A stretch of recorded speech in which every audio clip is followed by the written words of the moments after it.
Only three teams have so far won their first two games of the tournament at the African Cup of Nations, and it just happens that Nigeria is one of those three teams. Egypt have won their opening two games. Algeria also have won their opening two games, and of course Nigeria have won their opening two games. And if we ever want to go further, we'll say that only Nigeria have won their opening two games without a penalty. Egypt needed a penalty to beat South Africa. Algeria needed a penalty to beat Burkina Faso. So can we say that so far at the African Cup of Nations, that Nigeria is the best team so far at the Nations Cup? Well, Nigeria has been performing excellently so far in this competition. If you look at the Nigeria that played the playoff and the World Cup qualifier compared to this, you can't even say it is this same team and this same coach. You know, the performance has been good and it has been entertaining as well. So, well, we can't really say we are the best team in the tournament, but I think so far we're one of the best teams playing one of the best football in the tournament. Well, as good as we are, it still feels like there are still some things we need to work on because we have not kept the clean sheet yet. And so far, it feels like a couple of games we have thought that we were comfortable and suddenly we're not comfortable again. Every game ends with high blood pressure. I'm always hoping and praying for the final whistle. So let's talk about four things or four key areas that needs to be worked on in the Super Eagles of Nigeria if truly we can go all the way to win this thing. Because now we have seen everything play twice. And honestly, my hopes of winning it have been raised a little bit because I've seen what everybody has to offer. And honestly, the hopes of Nigeria winning it is, the chances are good. So what can we do? What four areas can we take a look at to make sure, or what can we take out? What can we learn from the games from the Super Eagles? Well, from the Super Eagles of Nigeria, I think we learned a lot. I think one of the things we learned is that these guys can score goals. Yeah, they have goals in them. They can play well, but then it's the closing out of games that they don't really have. They don't really know how to close out games. And if you look at it, was evident in their first game against Tanzania, and evident in their second game as well. I think the coaches, the substitutions as well, they are not making good substitutions when it comes to the Super Eagles and closing out the games. But then when it comes to the Super Eagles, I think one of the key things that we've learned so far is that the goalkeeping department still has hiccups. I don't even understand what that goal was all about. What was somersaults like? I mean, Cross came in and you somersault. They said trick. I mean, What trick did you? I'm going to pass on me. but to be fair, let me be the devil's advocate here. He tricked himself, like he felt like his levels, if he had done more than that, felt like his level have broken. Like the way his level has felt like his level now doing that. But you know what I'm saying? I'm not saying maybe he did not trick himself, but you know, this is a goalkeeper stance when the ball is coming. Yes. So how do you go from here to somersaults? Like what's going on with Wabani? Well, for Wabani, I just feel it's sometimes lack of concentration. That's what it is, and overconfidence. I feel it's also too very comfortable in that position. Yes. I mean, if your second choice, if the person behind you, like the second choice is so I'm comfortable. And the third choice is I'll be comfortable to. I mean, we know for sure that this Wabani is not fit. Yes. He came into this tournament injured, and so far he has not shown that he's fully fit. I mean, practically every game he needs physios to attend to him at least twice. So the fact that we are forcing him to play, we are not even considering him not playing, I think shows that we are really fucked in that. You can't rely on Uzo and Amos Obasogi. So without due respect, I mean, we saw what Amos Obasogi had to offer in the second half of Egypt friendly. It's nothing to do with if as a fan, I'm seeing Uzo in posts in our first game and second game. I mean, I won't score the game. Our opponent are just be taking the shot. Don't worry. And even with what we've done so far, the first two games, we're not risking the likes of Uzo and the top guy. It means we are getting at a very, very difficult stage of the competition. So I think we have to try to manage the condition of this our first game. But for Manu Kakoye, is that adjusted? Well, let me be the devil's advocate. You can't really blame Manu Kakoye. He is going to start out with Messi. But if it comes to Nigeria, it will be like he's not there. He can't be guaranteed starter for AFCON. because nobody knew the extent to which Nwabali was injured. So if you are an assistant for Udinese, then why come to AFCON And just sit on the bench. and sit on the bench? I mean, according to And play back up to player, a goalkeeper who's not even fully fit. yeah. And he may even get back to his club side and get benched. Especially because the AFCON just happens to overlay transfer window, which means if you're not available by January, his club will decide to go out. Even the second, even the next available goalkeeper might pick the form and probably send him to the bench. So never can tell. All right, so let's see number 2. Well, no, for number 2, that has to be the left back. I feel the left back issue. When we saw him in the first game, and I was like, what? I mean, I was seeing his crosses, and I was like, is this guy playing for Porto actually? But normally it's Edu Sanusi, even right from time. He's a more of a defensive fullback. Even the defense, Not an attacking fullback, right from time. I know they see the defense. I think the goal Tanzania scored. I'm sorry, I said Tanzania. Yeah, Tanzania. The goal they scored, I think it was from his flank as well. So even the defense and the attack, I mean, you want to see him cross ball, and you be like, it crosses like Diogo Dalot from Manchester United. Actually, I'm serious. The way that Dalot crosses the ball, even though it's better now, that's the way Zidane crosses the ball. Like, you want to cross the ball and It goes over the strikers and to the other side. Where the next fullback is. So that's how to cross. But I don't know.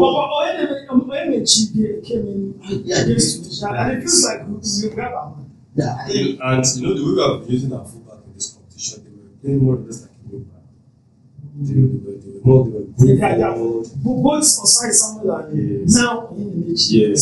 So I think it's very at some important. point it felt like Lukman left that left side. You know, it wasn't. He didn't really play the left. Yes, like he didn't even both matches. He didn't really play at the flag. He's playing right behind our two strikers.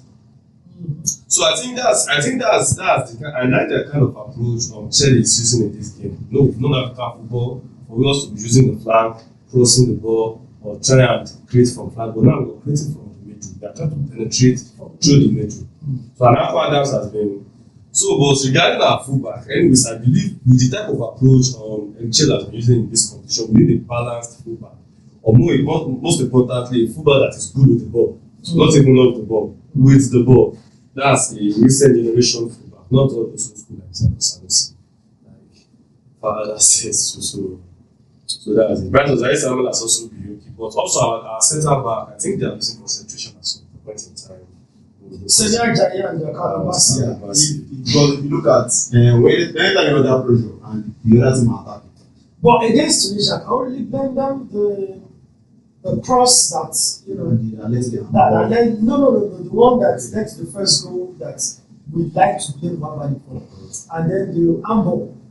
Even though that handball is still fully controversial, but yeah, you can't really blame them for both Tunisia, but then I think one thing in our events in this AFCON is that when it looks like anytime you're under pressure and the opposite team's attacking, it feels like you are going to play.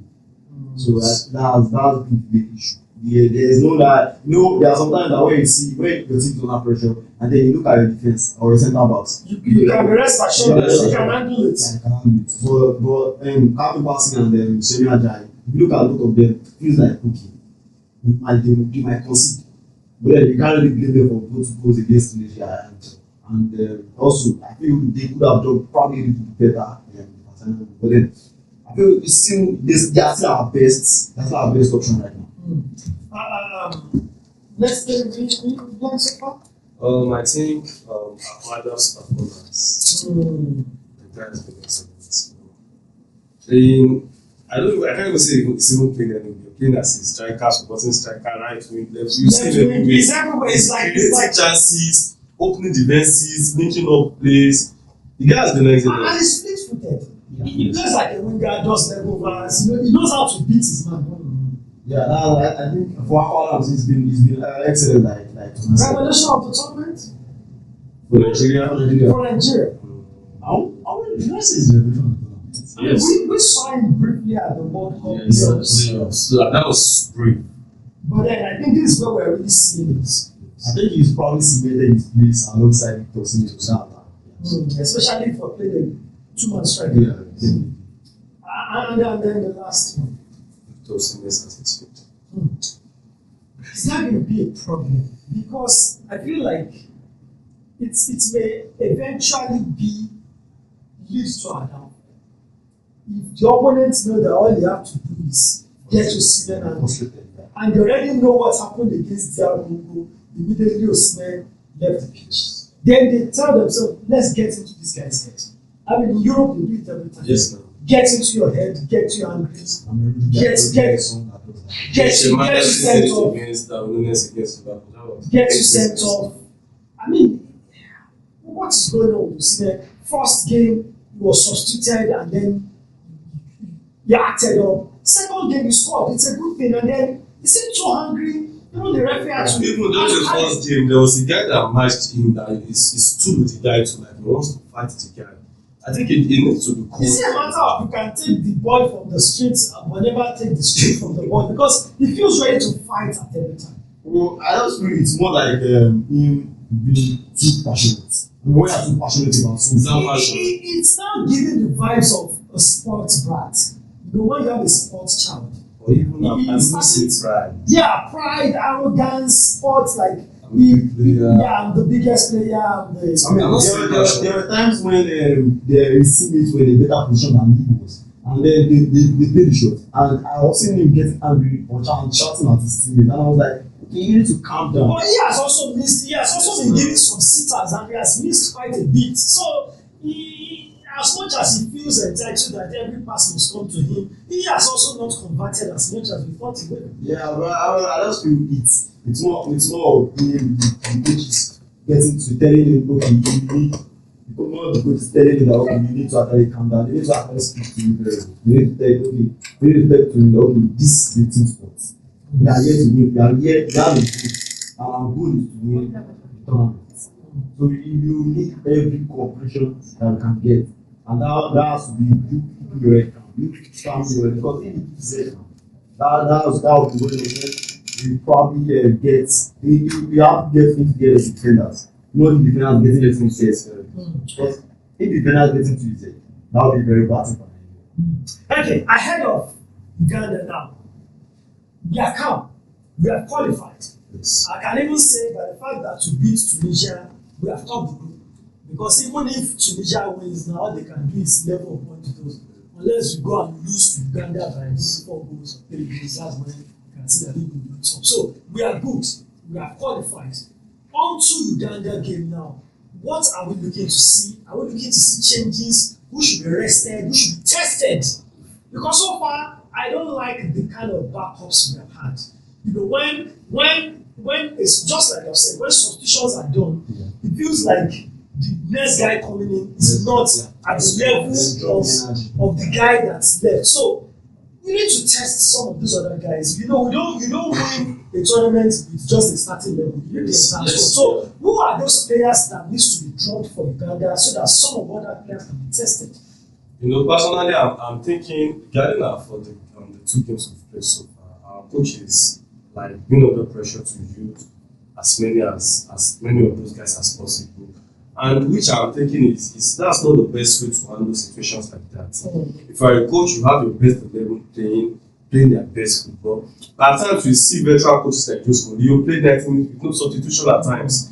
And so you as a coach being under pressure to use players is not a good thing for a coach. So I just want to suggest that, you know, this last group stage match, you should use as many as possible you want to use, because going into the knockout stage, there's no trial and error again. Once you make the mistake, but I'm sure we also do not want to use.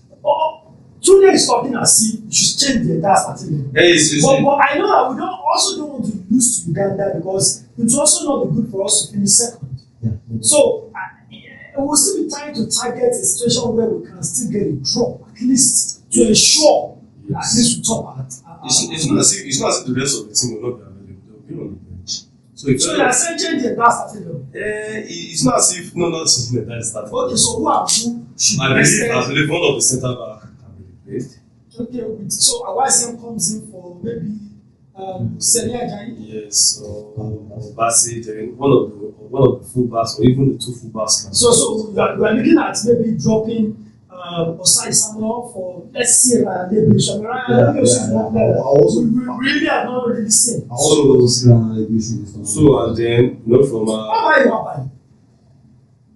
Francois comes in for Wabali or we need Wabali. But that's a good decision.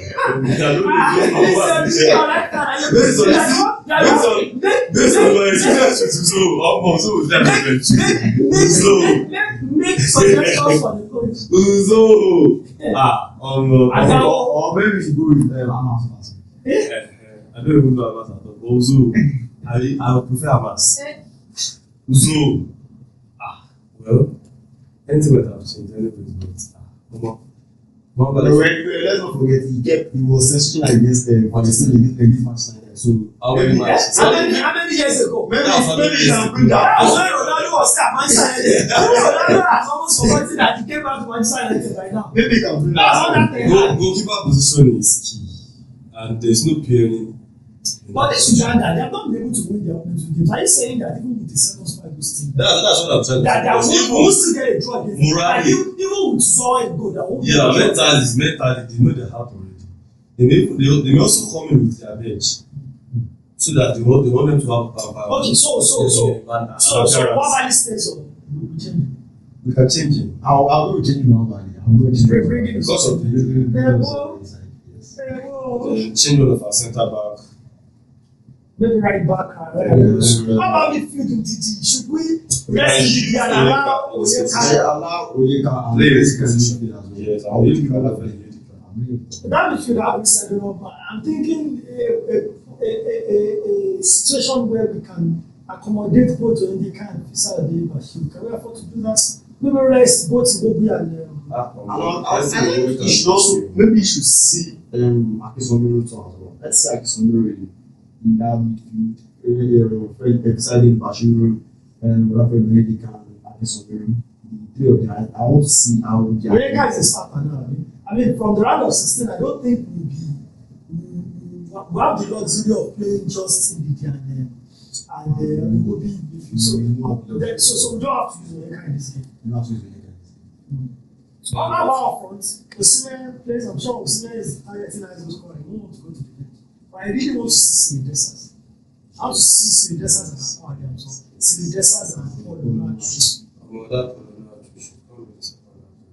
Even if you go into the second half in the reserve game. Desas and Akwa Adams, you can't just bench all the players.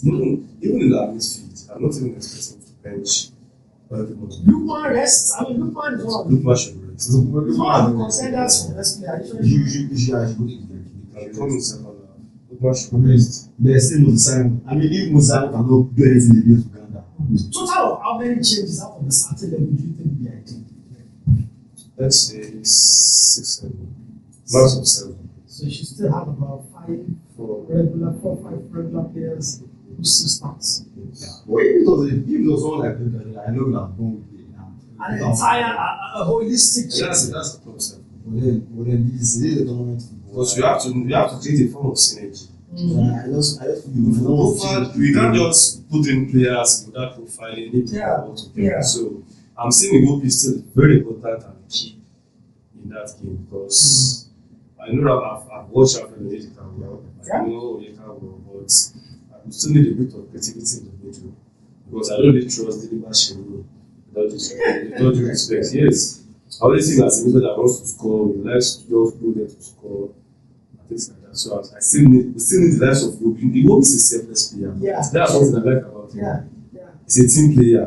And it's looking like finally he's starting to embrace that number 10. You know, that creativity and he's doing it very well. It's even both for Fulham and for Sober. So it's very important. It's key for us. So and for players like that, they are very needed in the team because even if other players are playing for themselves for their career, you still play for the team. Okay, we've seen 2 rounds of games now. At the beginning of the tournament, we talked about MVP candidates. So after 2 rounds of games, who are those who are top runners for the MVP, possible MVP award? Well, if Nigeria should go far, I think to be easy on Animal Lukman.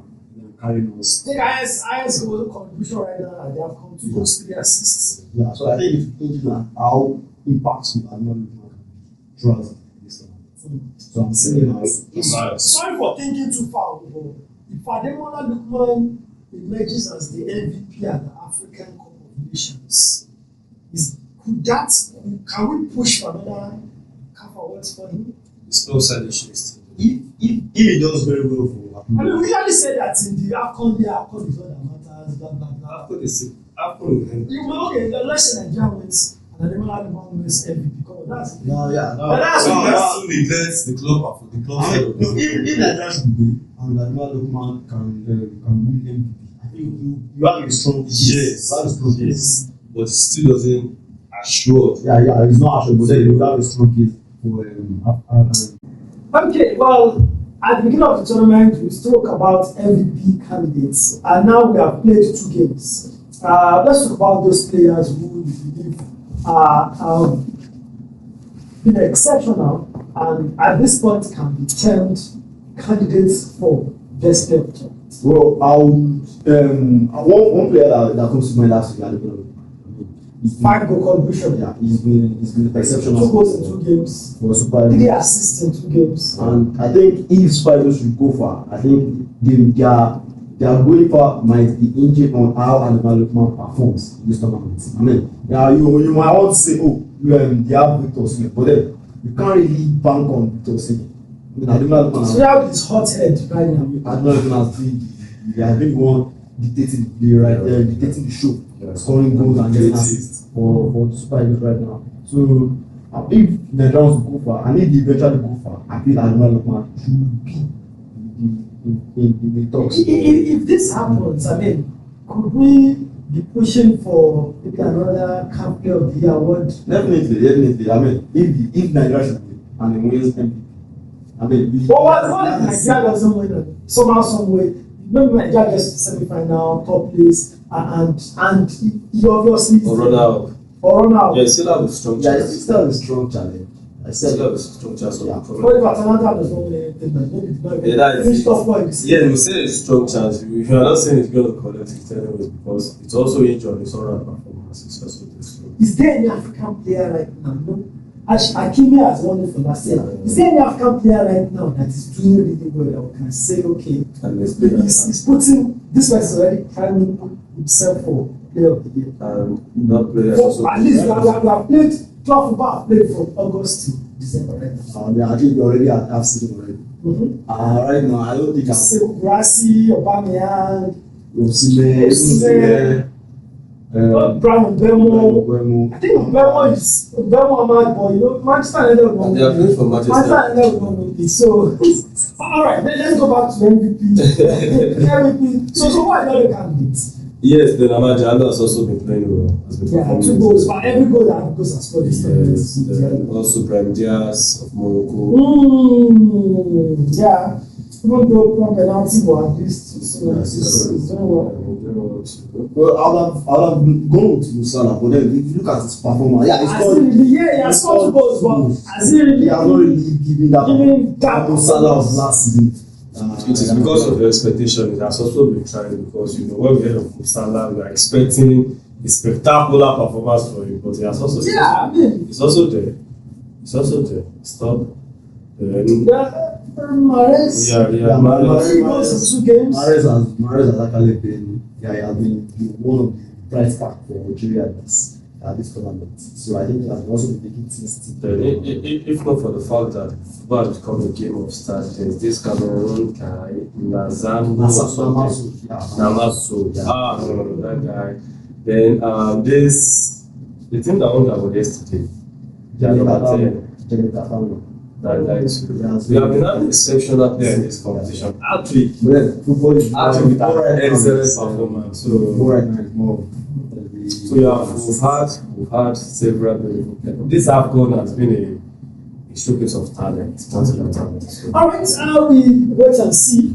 So finally, I know Nigerians don't care, but then Nigeria, Uganda predictions.